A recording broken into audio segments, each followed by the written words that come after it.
Bonjour à tous, c'est The Spin 2008. Comme vous l'avez vu, la bande-annonce Ninjago saison 4 est enfin sortie et nous allons en parler dans cette petite vidéo. On va déduire un peu ce qu'ils disent parce qu'elle est traduite en français, mais également on va voir un peu les visuels et à quoi nous attendre dans cette saison. On fera une vidéo un peu plus longue, là c'est histoire un peu qu'on parle du sujet.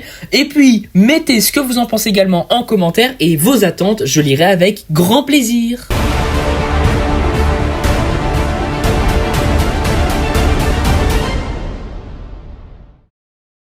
La vidéo sera disponible dans la description, je mettrai des passages, mais je ne mettrai pas la bande-annonce pour les raisons de droit d'auteur, donc je vous invite déjà à aller voir la bande-annonce et revenir sur la vidéo. Donc dans cet extrait déjà, on commence avec un plan avec Euphrasia qui a l'air de combattre un monstre de pierre. Ensuite, un autre plan où nous avons Lloyd Brazzera qui sont en train d'attaquer. Ensuite, un joli plan sur le monastère et on a l'impression d'avoir, comme ce qui pourrait sembler être, des espèces d'énergie de dragon source. Ensuite, on a des moines, on a le dragon de la vie qui parle à Arin ainsi qu'à Lloyd. Ensuite, on voit plusieurs épreuves qui sont données à Lloyd et surtout une phrase très intéressante. Je croyais avoir atteint mon véritable potentiel. Tu crois sincèrement que tu n'as qu'un seul véritable potentiel ? Et là, ça commence à devenir intéressant parce que ça veut dire que les ninjas auraient peut-être un nouveau potentiel, si ce n'est la forme dragon qu'on pourrait peut-être apercevoir dans plusieurs moments. Sinon, nous voyons la formation des monstres de pierre qui est juste incroyable, on dirait comme du béton qui se forme. Ensuite, on voit cette fois-ci l'équipe de Arin, Zane et Brazzera, donc celle avec Lloyd, mais ça veut dire que Zane entendra bien le signal radio. Ensuite, on voit un monstre d'acide attaquer Nya, puis on voit le groupe Brazzera Sora en train d'apprendre à apparemment s'entraîner ou combattre quelque chose. Puis on revient sur le combat de Lloyd avec le monstre de pierre où on voit qu'il jante comme de l'espèce de bitume, c'est assez bizarre. Puis un petit plan avec cet extrait qui va bien. Ces stupides ninjas ont involontairement déclenché leur chute. Trouvez l'arme, ne laissez rien ni personne se mettre en travers de votre chemin.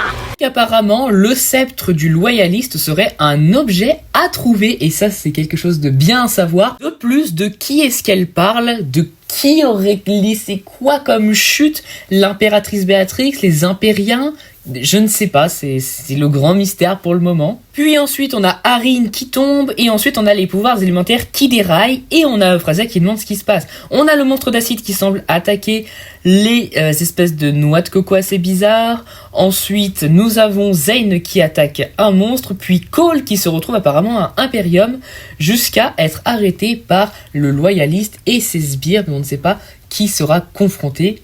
Ça sera le grand mystère. Si je veux être un ninja, il faut absolument que je retrouve mes souvenirs oubliés. Il y a des choses que tu ne comprendras jamais. Ça, c'est ce qui a atténué le plus mon attention.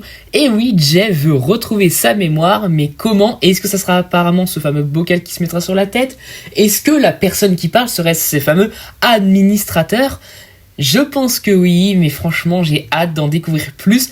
On n'a pas encore fini la bande-annonce, mais comme vous voyez, je dis beaucoup de mystère, parce que oui, cette saison risque d'être beaucoup révélatrice, beaucoup plus sombre d'après Doc Wyatt, donc franchement, hâte que je découvre ça, et qu'on découvre ça, nous, la commune Ninja. Ensuite, nous voyons Frack et le père de Frack, et oui, du coup, c'est un constrictor, en espérant savoir beaucoup plus. Ensuite, on retrouve du combat, beaucoup de combats, et on voit la voiture transformable de Jay, qui est franchement très très belle en vidéo, tout comme le set, évidemment. Ensuite, on aurait peut-être un flashback ou alors carrément la dissociation du monde parce que nous voyons Frack et son père un peu troublés, si je puis dire comme ça.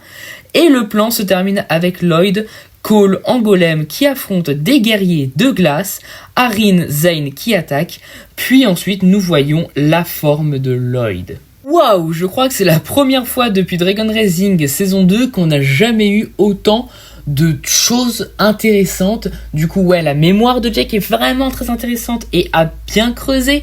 Ensuite, l'administrateur, ça peut être également à bien creuser. Ça, c'est vraiment pas cette partie-là m'intéresse énormément. Surtout de plus, qu'est-ce que les ninjas auraient causé en vertu de Imperium. Surtout, pourquoi ces monstres existent, le monstre de terre, le monstre de glace, ainsi que le monstre d'eau. ou plutôt d'acide, mais c'est un variant du pouvoir de l'eau. Vraiment, beaucoup de questions sans réponse, et franchement, j'ai jamais été autant hypé de voir cette saison, qui a l'air de se décrocher un peu de l'arc Dragon Rising comme on a connu, car la saison 1, 2 et 3 se prend vraiment sur Ras, tandis que là, on semblerait avoir d'autres méchants, mais des méchants qu'on connaît plus ou moins, mais on ne va pas spoiler.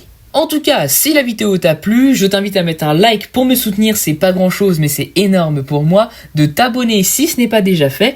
On se dit à la prochaine, c'était The Spin 2008, bye.